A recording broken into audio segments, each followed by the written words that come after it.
going to now get us officially started here. I did want to welcome each of you to today's virtual forum. Clean Slate starts here. So we are here today to explore the impact of clean slate laws. Specifically, we're going to be talking about legislation that is designed to allow for the automatic sealing of certain criminal records. And we'll be talking specifically about the impact of these laws on the systems and the people who make it all happen.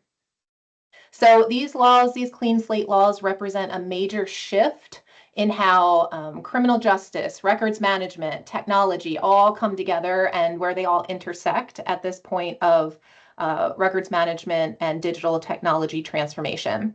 And, to comply with clean slate laws, there is transformation required.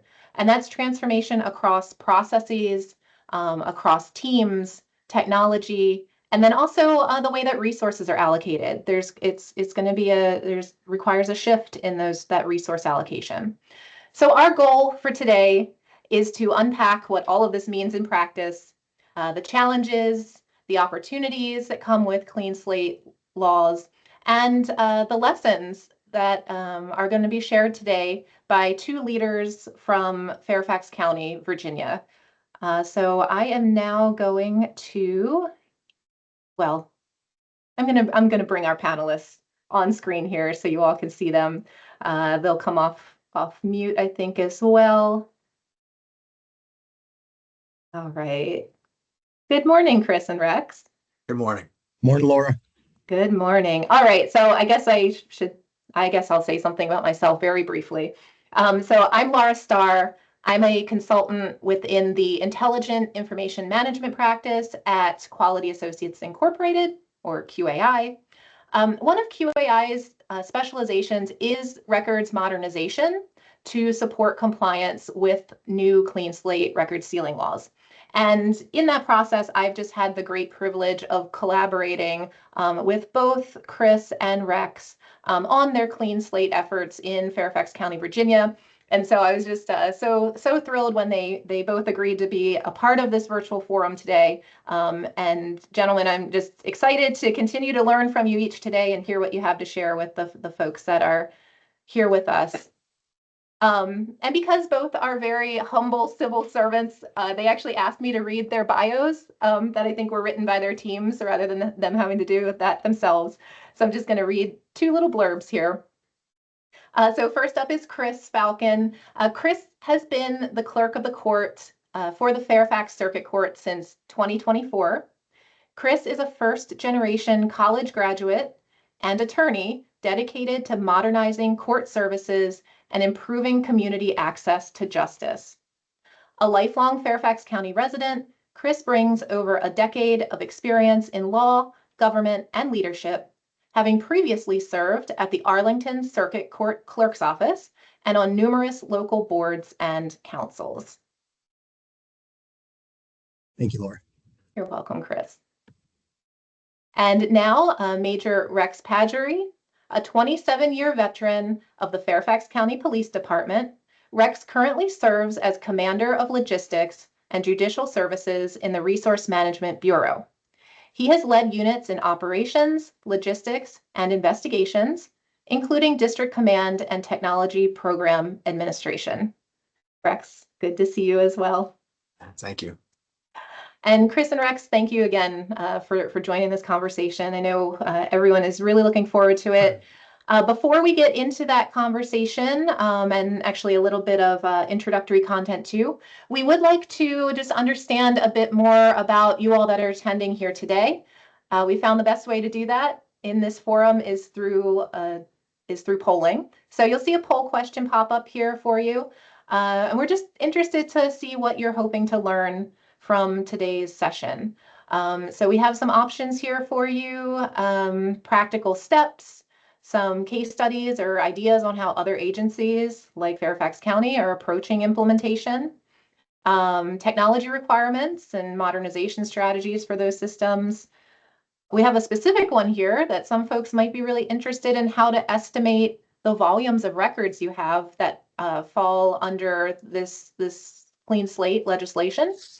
And then we have another option here for folks that might really want to know how what funding opportunities there are and how to make a strong case for budget to support compliance. So we are getting a few responses here. I can see those live. Looks like right now most folks are interested in how agencies like Fairfax County are approaching implementation. So you are definitely in the right place, since that's what Rex and Chris will be highlighting and talking about in the conversation today. So thank you all for your responses there.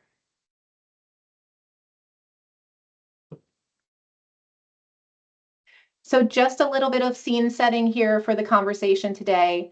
So clean slate laws are spreading across the United States, from Virginia to California and many states in between. These laws certainly are transforming the lives of citizens. There's no doubt about that.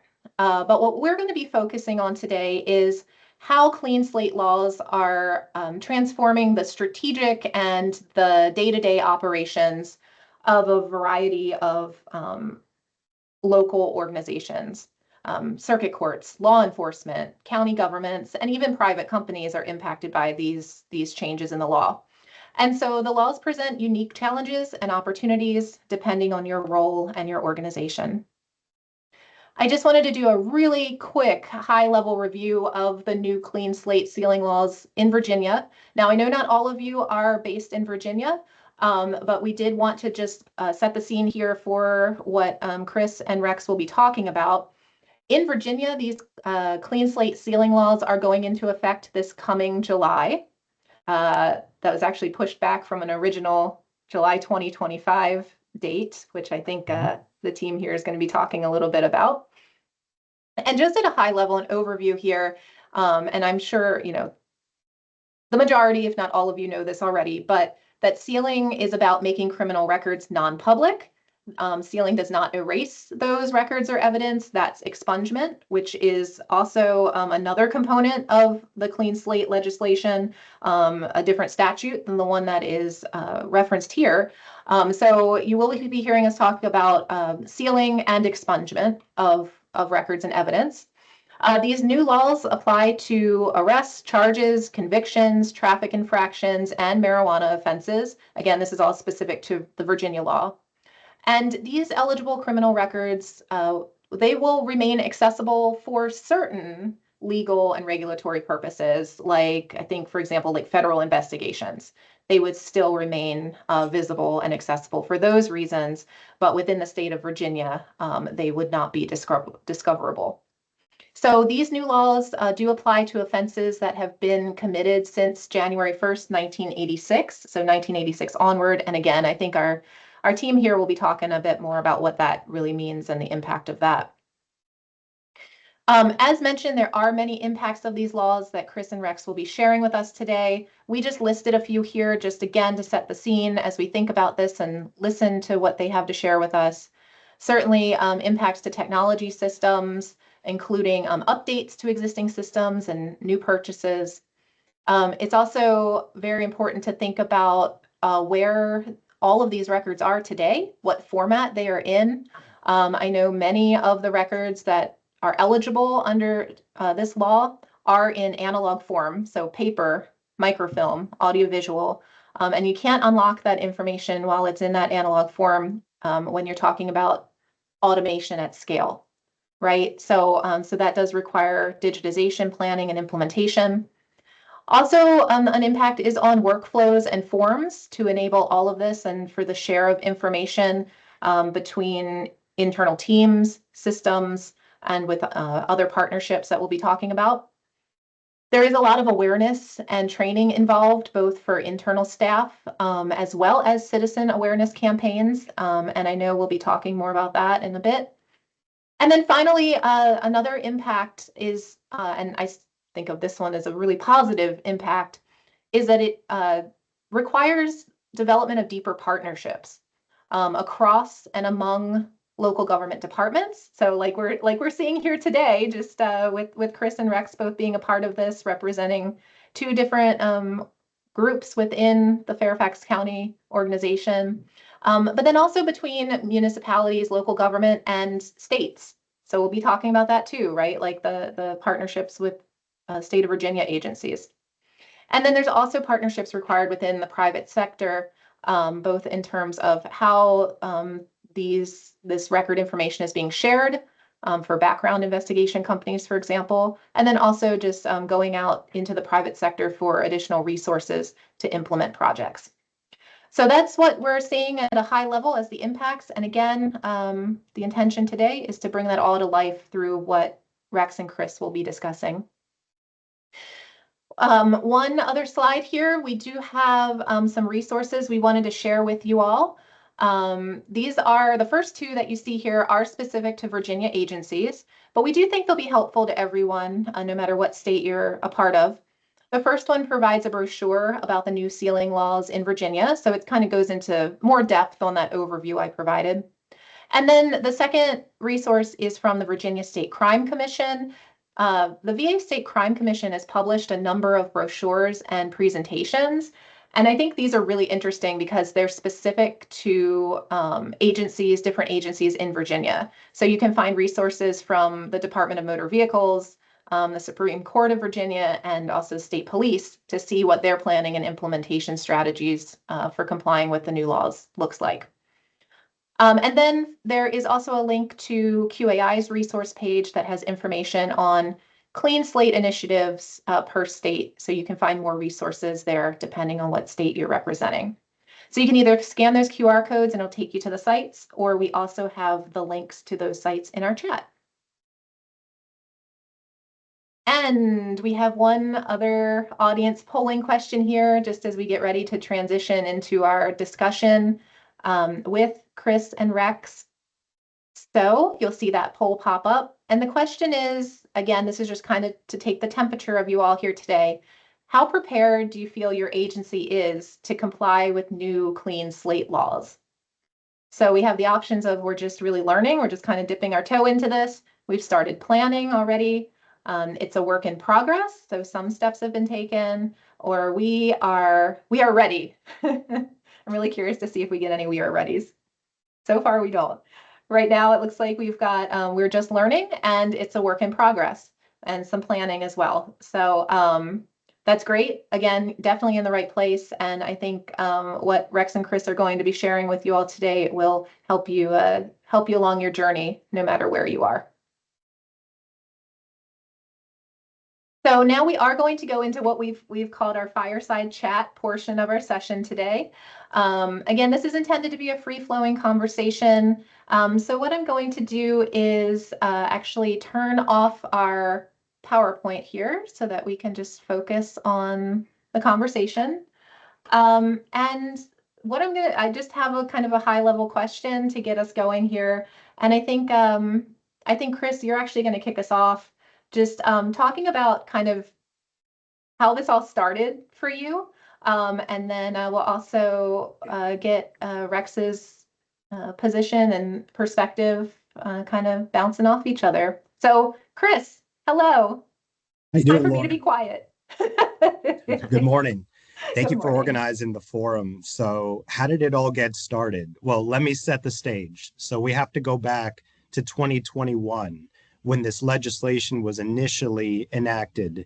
And this is our Virginia criminal sealing legislation. It dates back to bills in the House of Delegates from Delegate Charneil Herring and from the state Senate from Senator Scott Servo.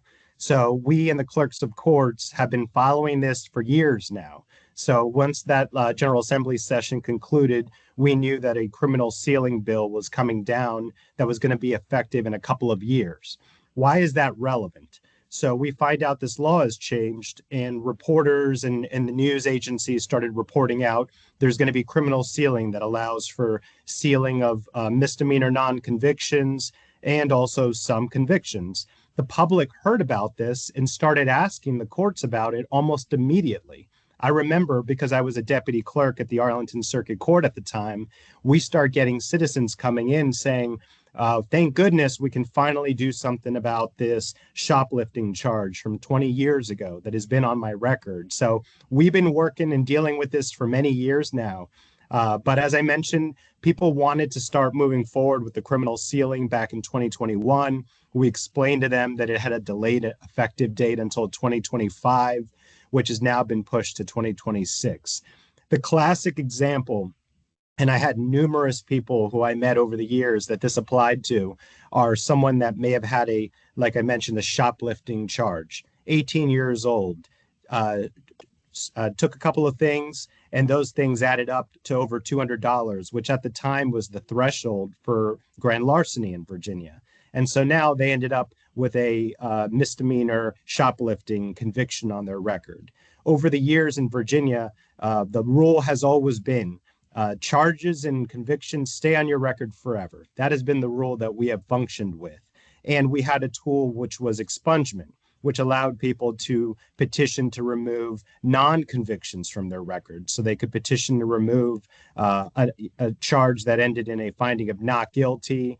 The prosecutors didn't move forward with it, a nolle pros, or it was a dismissal. But it didn't allow anything to happen in those cases where someone ended up with a shoplifting conviction on their record. So I would meet people over the years who were like, I have this thing that happened when I was 18 years old, and you mean to tell me that the law doesn't allow me to do something about this shoplifting conviction from 20, 25 years ago? And the answer was unfortunately not. Right. So I was glad to see this legislation come through. I think it addressed certain things with people who were being able to move on and get employment, get jobs, get credit, and these charges would pop up on their record. But those were the folks that we were meeting with.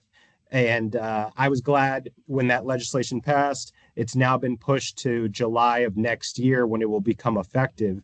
But it has changed fundamental. It is a game changer on the way our courts function and on the processes and things we had to change. And I'll go into those, but I don't want to go too long and allow Rex to chime in on this.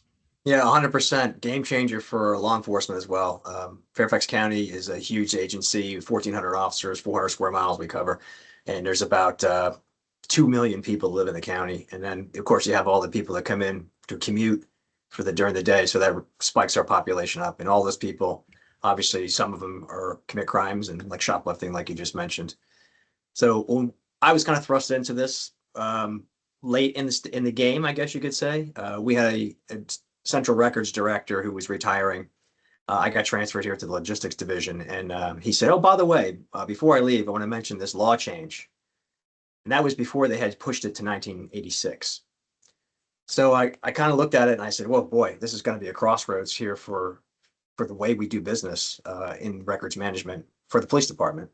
And it's really forced the hand of the police department to kind of collaborate with the courts and internally and externally agencies with the county attorney, et cetera. So these are all stakeholders that are key to making this work. And I can try to tell you my journey through this, and then I guess you can probably say some of it's the same for you in the courts, probably a little more detailed than us. But like I said, it was a crossroads, and this was an opportunity. We did an assessment of what we had. So we had files. We had microfilm files back to the 1940s. And originally, I thought we had to go that far back. And some of these files, the way we used to redact them was actually take a piece of black tape and put it across the film and just run it through the system. So how do we handle that? How do we manage the handwritten reports from 1986, where someone writes in script, someone writes in print, or someone is hieroglyphics because their handwriting's so poor? How do you handle that as far as digitizing that information and modernizing it so it's searchable and we can use artificial intelligence to help us with the redaction? So this is a scalable task rather than doing it manually like the old days. So my expungement section only has a handful of people to manage these things. And before this, we were just getting the court orders and they would handle the court orders. But to give perspective to the listeners or to the viewers here, when we get an expungement from one person, it could be one case, like a shoplifting case, or like we got one last week where the person had 60 charges that they wanted to be expunged. And that was actually a result of one of the clinics that like the courts put on and private industries put on. So that comes in. It's not just an easy task for the expungement specialist to handle. It touches everything, right down to the officer's handwritten notes, in-car video, body cam footage, any repository we have, our report management system, our RMS. We have external programs like Pagerie and Axon that manages a lot of that stuff. Investigative files, anything that handles or touches that case has to be redacted. So if you have one individual with 60 charges, that's a lot of work for one individual. And it's certainly not scalable when this wave of automatic expungements is going to come forward. We had to do workforce planning. I recognize that right off the bat. So I got started on it right away. And that brings in the funding aspect of this. How are we going to pay for this? Not only the staffing to hire full-time employees, the benefits and the workspace, the computer that goes with it and all that stuff. But also, how are we going to fund the monumental task of digitizing this information and modernizing it so it's searchable and we can introduce automation into the process? That's the only way we can do it. So we looked at it. We started getting quotes from vendors and on the digitation of the files. In order to do that, we were looking at price tags anywhere between $500,000 to $1 million. Some of them were over that. So, we're fortunate in Fairfax County. You and I, we're a pretty wealthy county, but there are smaller agencies in Virginia and across the country. They just don't have a budget like that. We were fortunate that we could tap into some seized assets to help pay for this and cover the cost on this. But it's a daunting task. So we inventoried our files. We got a starting point. I looked at it as a project management format. And I looked at it as an opportunity to completely restructure our infrastructure or change our infrastructure for our systems and how we handle data management. So you mentioned stakeholders and partners. That's key to moving forward. We really had to bring everybody together, our finance division, our archive section in the county. How are we going to handle the Virginia Library of Retention, those cases? How are we going to eliminate those from our mix? We looked at bringing IT into it. They're key. They're a key partner in this whole process. Our county IT bureau and our internal IT bureau have really been the guiding light, getting us forward and dealing with the vendors. And of course, then there's the legal aspects. Security. How are we going to handle this with utmost security of the files? Protecting people's privacies, and then of course vetting the vendors that we're looking at to give us solutions to this problem, or I shouldn't call it a problem, to this advancement. So county attorney was involved in this. We did a lot of NDA work, a lot of vetting, and then brings us to the point where now we're ready to kind of move forward. We got the staffing that we need coming on board.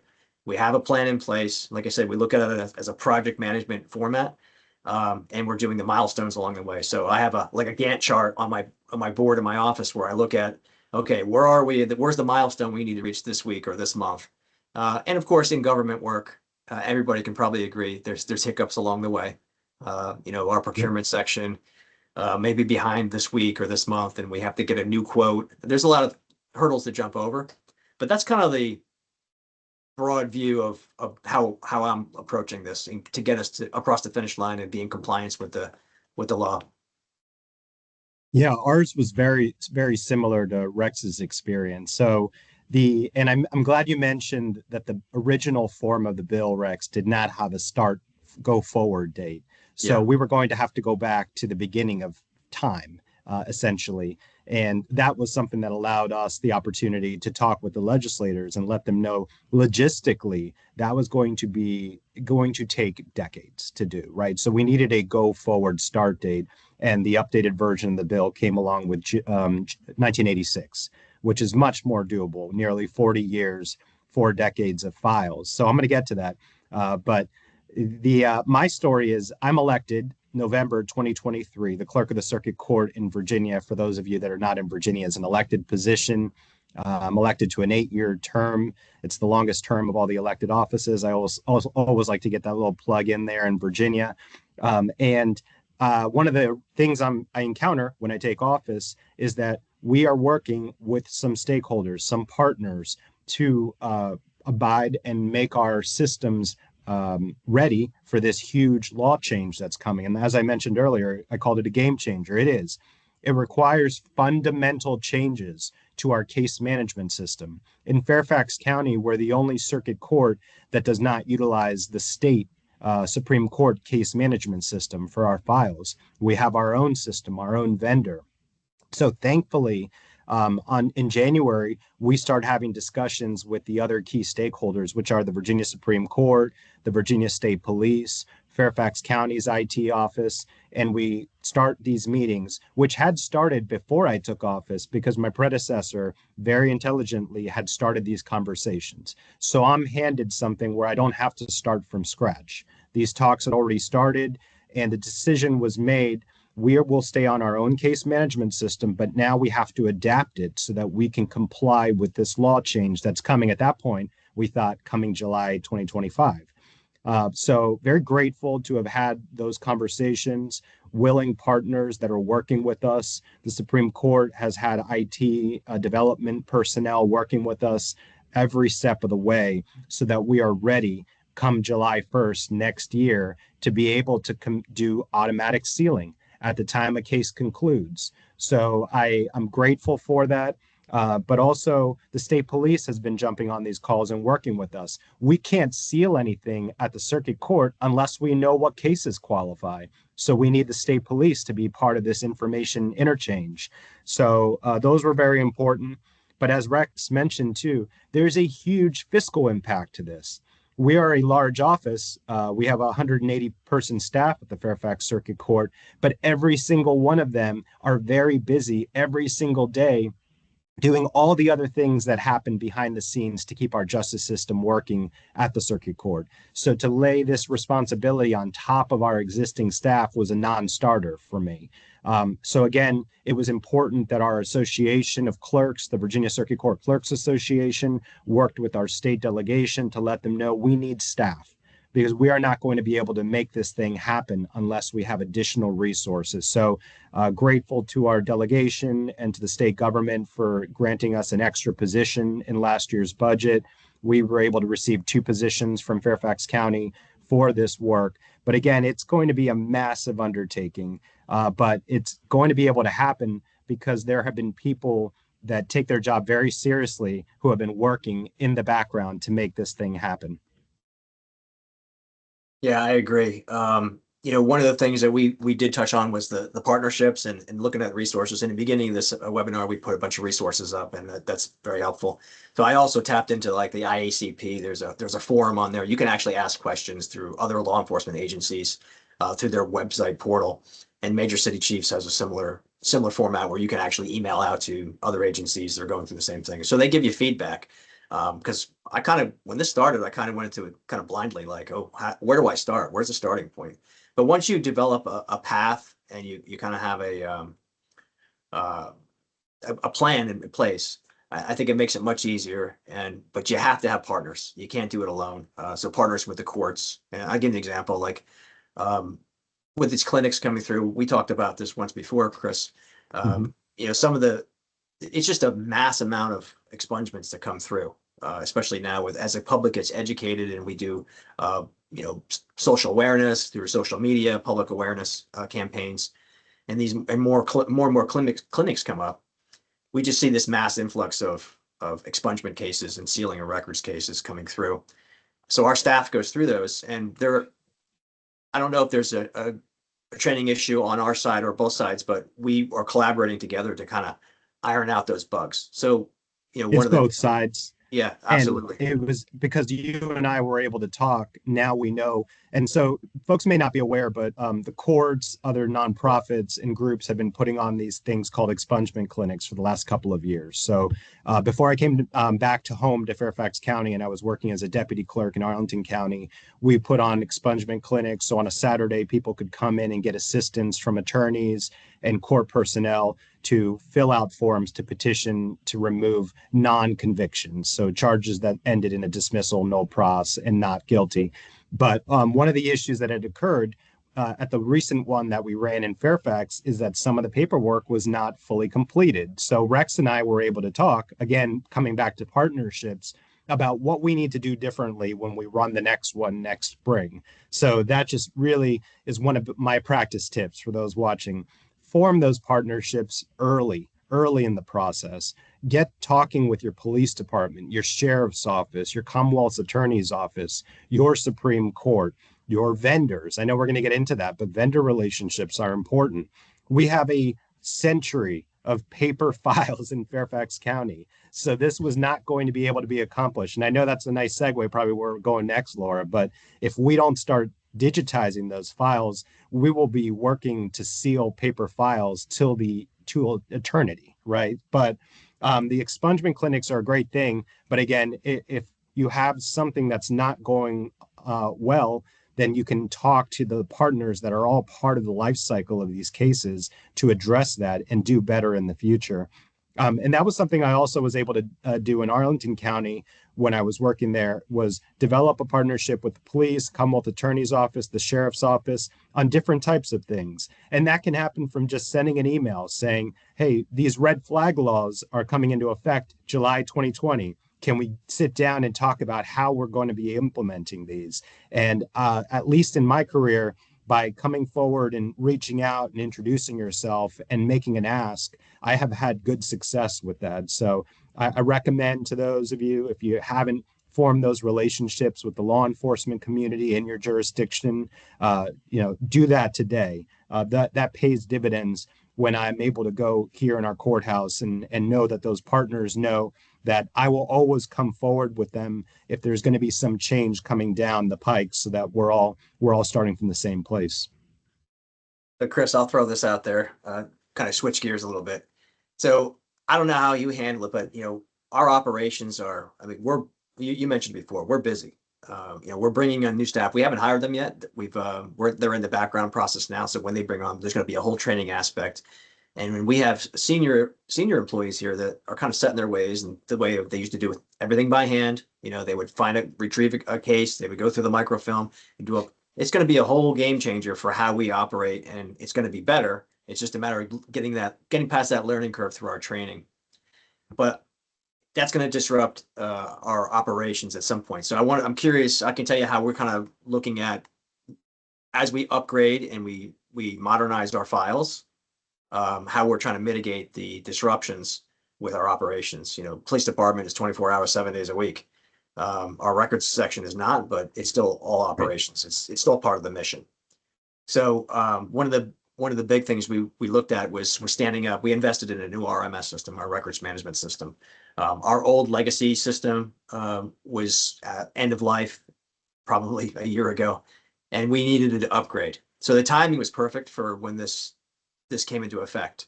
So we could kill two birds with one stone, I guess is an expression I could use. At that time, we ended up doing our systems parallel, so we could iron out any bugs, identify areas of improvement, and work on the integration aspect with the new RMS system while we ran the old system at the same time. So we ran them parallel to help not disrupt our operations. We also do training for our staff on the changes that are coming forward. But we do those. Our IT section has been fantastic working with us. There's another partnership. So they set up a sandbox environments where we go through okay, this is how we're going to do a redaction. And we learned a lot by our new RMS system. It's completely different than what we're used to. And we learned that it doesn't do what we thought it was going to do. So there's changes that we're working with the vendor to make those changes to make it easier for our staff. But that was all done in a sandbox environment, so we didn't disrupt our operations. There's a lot of things we're doing to make that happen without impacting the officers on the street, the boots on the ground, and then of course our staff in here. So one more thing, I'll just throw this comment out there is if you're going to do maintenance and make changes, you got to pick the off-peak hours. So you look at your analytics. Okay, police work, when is the slowest time to impact records or shut down the RMS system temporarily while we make those changes? Well, for us, let's say, for example, it's 4 a.m. on a Sunday. Well, that's when our IT guys got to do it. That's when they got to go in there because that's the minimal impact it's going to have. And then when our staff comes in at 9 a.m. on Monday morning, everything's ready to go for them. So I don't know how you handled that to minimize your disruptions on your staff, but I thought that might be a good topic for us to talk about. Yeah, it definitely is. It's hard, but one of the things I've tried to do in my career is recognize when I'm out of my element, right? And IT is one of those places. So we take very, very good care of our IT folks. They've been involved in this process early on. I think I might have seen a little question come through about how we recognize the cases that are going to be eligible for it. One of the ways is that there's a bulk sealing order that's required when we get a large subset of cases that qualify for this from the Virginia State Police. So the trouble with that is the state police has been used to interchanging information with the Virginia Supreme Court through the state case management system, but we haven't historically done that in our own case management system in Fairfax County. So there's a lot of having to work together to say, well, here are the data elements that we're going to send you. And then our side is like, well, we're not ready to take in those data elements because we haven't done that before. We have to involve our developers with our program so that we can do that. But again, that just comes back to the whole, that's something I do not have expertise in. I am an attorney by trade. So I assigned a project manager early on in the process. In January, when I came on, a couple of months later, recognizing these are things that are going over Falcon's head, right? So I need to assign a project manager, have them work early on with our IT manager or work with the developers from the Supreme Court and the state police, because we will not be able to apply this law change to our cases in our digital case management system unless we adapt our program to do it. And Laura mentioned analog systems earlier. I mean, we were as analog as it gets, because I'm talking about 100 years of criminal paper files at our warehouse. So we were going to have to physically have staff go up, climb the ladder, retrieve a file, and then, according to the law, then store it in a non-public location and then be able to confirm that that file has been sealed. So there are much more efficient ways of doing that. And that's why I was glad we engaged early on into the process of digitizing our files. So we're now in that.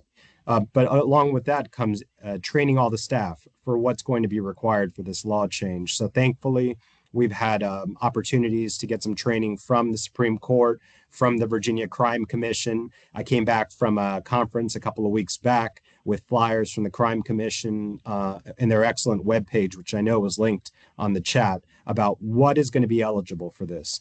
One of the things I think is really important that we take in mind is that this is going to apply to misdemeanor non-convictions at case conclusion. One of the areas of confusion for people and for members of the public over the years, and I've worked in courts now for 11 plus years, is that there are people who believe that their cases were sealed at the conclusion of their criminal case, that their non-convictions were already sealed, that they were already expunged, that they didn't need to then do something else to not have that dismissal or no pros or finding of not guilt show up when a background check is done. And then they found out when they applied for a job that shoplifting non-conviction popped up on a record. So I'm very glad this law is going to address those and have them automatically sealed at case conclusion. I do think, and I've told the Crime Commission this, that I think it may result in a decrease in the number of petitions for expungement that get filed. But I think it's a great way that the state is addressing an issue that occurs in criminal justice where someone who has not been found guilty of something still has that charge pop on their record. So I'm really glad that that's going to be addressed with this law change. But I mean, it did require fundamental changes to our case management system, and those are still ongoing. I'm confident we will be ready to go come July 1st of next year, but these were not things that can be fixed overnight. I'm sure people know government changes take a while to be able to be applied. Chris, there was I'm sorry, Rex, there was a follow-up question here, I think, around sort of the workflow around exchange of information. So the question was, will the Virginia State Police reach out to each court and let them know what cases need to be sealed, or will the Supreme Court reach out to each jurisdiction? That's a good question, and I'm going to answer it in the classic lawyer. I think you have to reach out to the state police, depending on your jurisdiction. I know how it's working with ours because we're developing a custom way to do this for Fairfax County, since we're the one-off that doesn't have the state Supreme Court case management system. But at least I can answer from my perspective. The state police has been a very good partner in this process, and we're meeting with them, if not monthly, twice a month, to have our development done. So I would come back to the asker of the question and make sure that they've reached out to ask that themselves. Mhm. So Rex, I have a question, and this is me obviously not being in the positions that you all are in. So, we've been talking a lot about the interchange or exchange of information between the clerk's office and the Virginia State Police. But are you all, and Chris, this is a question for you too, either one of you, how do your teams interact today across these records that we're talking about in the cases? So historically, we would get a court order for an expungement or sealing a record. There are some that are like juvenile records and things like that are automated. But that's one of the things we're looking into is like, how can we automate this process? We set up thresholds. For example, a juvenile record after a person is 23 years after their date of birth for certain things, would those be automatically handled through our computer system. So there's a lot of script writing that has to take place, but historically we would get a court order from the courts, and that would trigger our expungement team to go ahead and pull those files and validate everything, work with the courts if there's any questions, or to triage those things, and then of course do the redactions and the expungement process. So that's historically how we've done it. We're definitely going to change the way we do business with this new law implementation. Yeah, to add on to that, absolutely. So we're all part of this process, this symbiotic relationship. I like to think of it as where petitions for expungement were filed through our court, through the circuit court. We then send them off to the police. Background checks are performed. We receive back confirmation that that the charges are eligible for expungement. Those come back to our file. There are a lot of cases where we have interchanges of information with the police right now, not just on expungements, but also on concealed handgun permit applications, on our emergency substantial risk orders, our red flag law cases. So I'm grateful for the partnership with the Fairfax County Police. They get back the things that we need in a timely manner. But those relationships are key with our local police, with the Virginia State Police. I failed to mention, but early on in my term, in terms of making sure that we were all on the same page, a meeting with our chief judge. The chief judge in a locality is incredibly important to have them on board, have them informed with what's going on. So I met with my chief judge prior to taking office the month before. And this criminal sealing legislation, we knew it was coming. So it was important that our chief be aware that it was going to be a priority for me, and that we were going to make sure that we were talking to all the involved stakeholders. One thing I also failed to mention was we created a program last year called e-case search at the Fairfax Circuit Court. So now there's transparency and public access to criminal case information. Before, if someone wanted to find out information in a pending criminal or civil case, they either had to come physically to the courthouse and sit down and look at a file, or they had to know exactly what they were asking and call the clerk's office and get a clerk to answer those questions for them. But now there's ready 24/7 access to this information. People can look on their phones, on their computers, any time of day or night.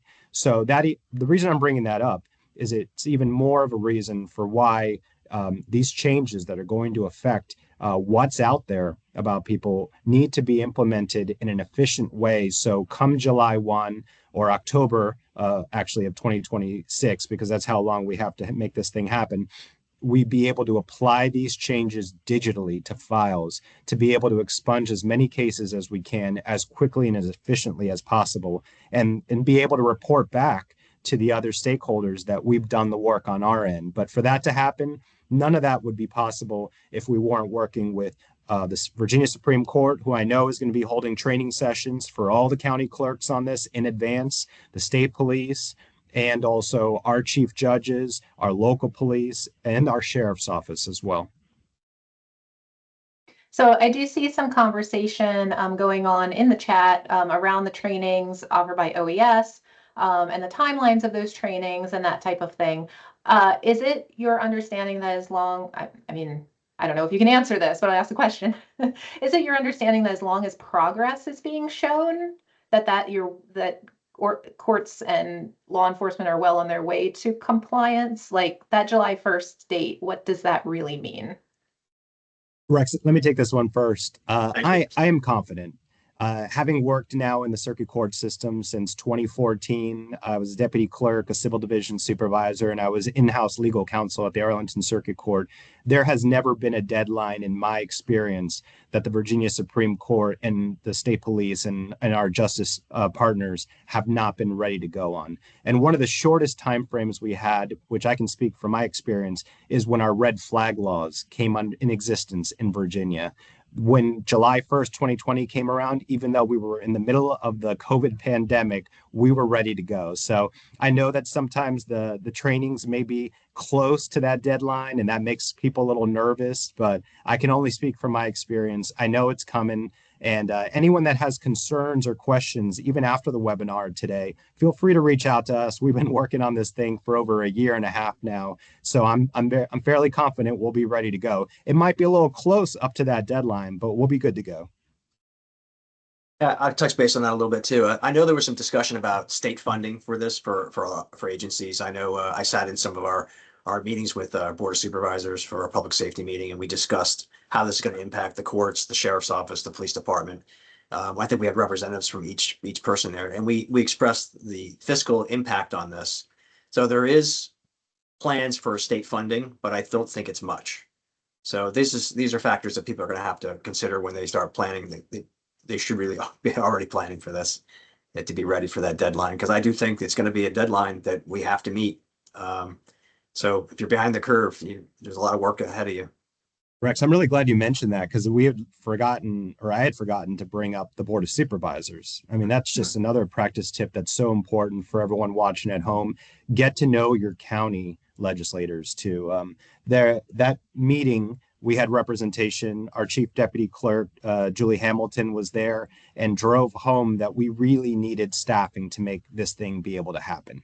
And that it was such a massive change that applied to tens of thousands of files that we were not going to be able to do that without additional resources. So just again, it really drives home the point of forming those relationships, keeping your supervisors or whatever they're called in your jurisdiction in the loop with what's coming is so important.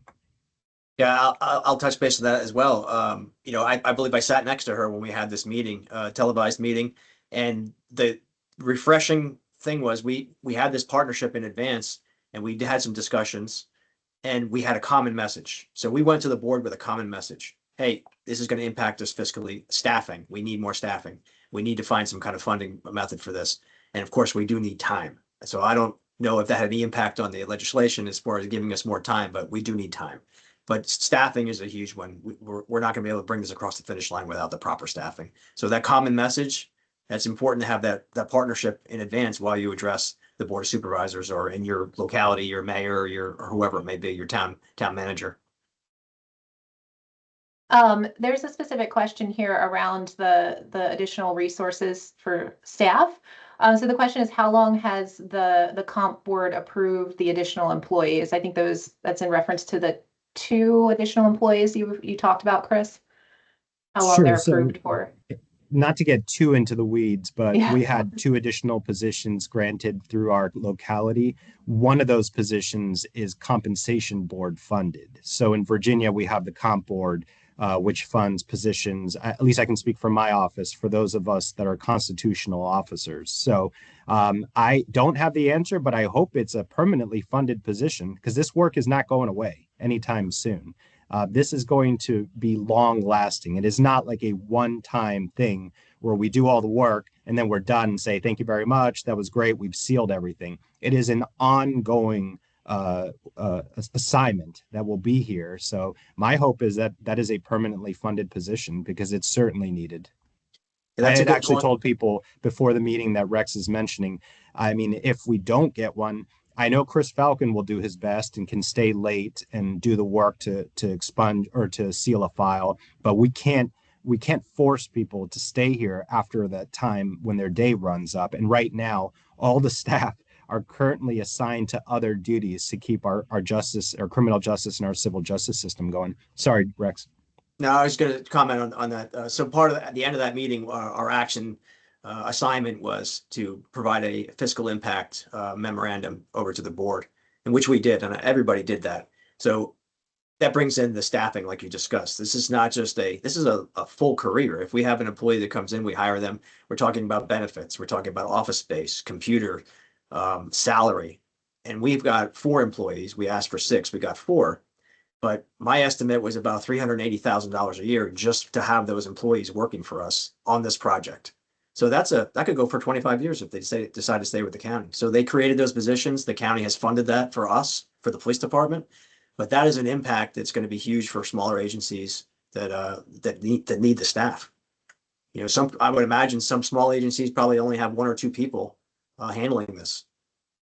And I think it's important that that often the subject matter experts need to let your delegates, your legislators know that, you know, when they write a law, it's not going to be, you know, waving our hand and sealed, case is done. It is a lot of work on the back end to even seal one single case or expunge one single case because of all the different things that have to be sent out, all of the different systems that one single case touches. So that work will be ongoing. That's why I believe this position needs to be, you know, permanently in the budget. But we'll see. That's hope springs eternal. So we're running close to our hour mark here. I just was wondering if you all had any sort of last tips for folks, because I see there's a lot about like scalability, right? We know Fairfax obviously is a powerhouse county across the board and very, very large. Do you have any scalability tips for you know, smaller localities, smaller counties for making this happen? You want to go first, Rex? Yeah, I would say try to form partnerships with other area agencies, like your partner, your next jurisdiction over. Try to form partnerships, and maybe you can make some kind of task force or something like that to make it an easier on that locality. You know, I can say that as a takeaway, a core lesson in this, it probably doesn't really answer the question, but I'll say that you really need to focus on records management early and often. It's not just a regular, you know, extra task that you have. It's essentially the clean slate infrastructure change is a compliance task. You should treat it that way. This is a compliance task that should be forefront. And I don't know how you scale it in the smaller agencies if you don't have the staffing, but I think you're going to have to reach out and you're going to need to form partnerships to make it happen. Very quickly, I will just give you our checklist. One of the things we did right away was recognize that we needed to digitize the last 2 decades of files. So right now, our focus is on digitizing all records from 2000 through 2019, which were currently in paper format. So that's our focus right now, getting those records ready so that we can apply this change to a digital file in a much more efficient manner. It's also with clean slate laws, I like to think of it also as spring cleaning. So records management also means record retention. I'm sure you all can tell, but I'm probably an annoying boss because I was formerly a records officer, a FOIA compliance officer. And so I know when I came in, I asked, well, how old are the files that we have here? And I was like, oh boy, all right, sounds like we have a records retention project in the works.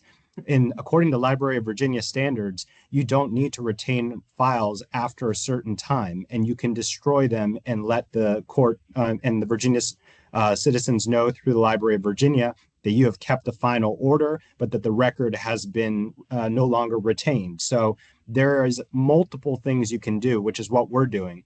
We're having our digitizing effort at the same time that we're having a records retention project, and at the same time that we're training up staff for this work, and at the same time that we're updating our case management system so that we're ready to go.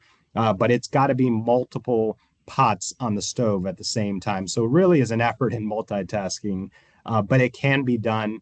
I know that not all localities have the same resources. You may end up being your own project manager, but if you have questions about creating a checklist on what worked for us, I'm happy to make myself available.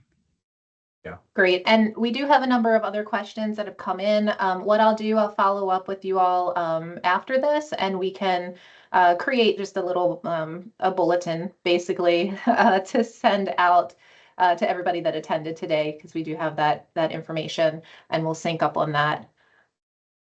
Okay, just very, very quickly as we get close to our time here. Of course, I do want to thank Chris and Rex, you both for your time. Let me just, are you seeing this PowerPoint now again? Yes. Okay. I just want to give a mention, we talked some about digitization here. And as our team has been working on a number of projects related to Clean Slate and digitization, we have been learning a lot about just the process and what it looks like from just that one specific element, right? The one specific element of digitizing these records. And so what we've done in-house is developed production level modules for each of the record types and each of the organizations that are needing to do this. So we have those modules in place. We're happy to share more information with folks about what that looks like, no matter what your volume of records is. QAI, we are here to support you in compliance, no matter where you are on your transformation journey. And that, that's in compliance with Clean Slate laws, but also any Public Records Act laws and FOIA requirements. Because while we do digitization, we do a lot more than that as well. We provide enterprise content management, as well as automated records management, archiving, and digital preservation solutions as well. So if you do, if you would like to chat about compliance, please, I would encourage you not to wait. I think that's been a theme here for sure. And we've been seeing some of this in the chat that, people are possibly feeling a little behind. Please, you can scan this QR code and book time directly on my calendar to chat about this. I can provide perspective from the various projects that we at QAI have been working on related to this. And we just look forward to continuing the conversation. My contact information is here. I saw some requests for contact information from our panelists, and we will we'll follow up with that information as well. One other thing is that we will be reaching out to each of you to confirm your information so you can get a personalized roadmap to compliance poster that we have put together. So that's a little kind of a thank you gift. And we'll be making sure that gets to each of you who attended today as well. So with that, we're right at the top of the hour, and on behalf certainly of Chris and Rex and the entire team at Quality Associates, we thank you for joining us today, and please reach out at any time, and hope everyone has a very happy Thanksgiving. Thank you. Thanks, Laura. Good luck, Thank everyone. you. Thank you.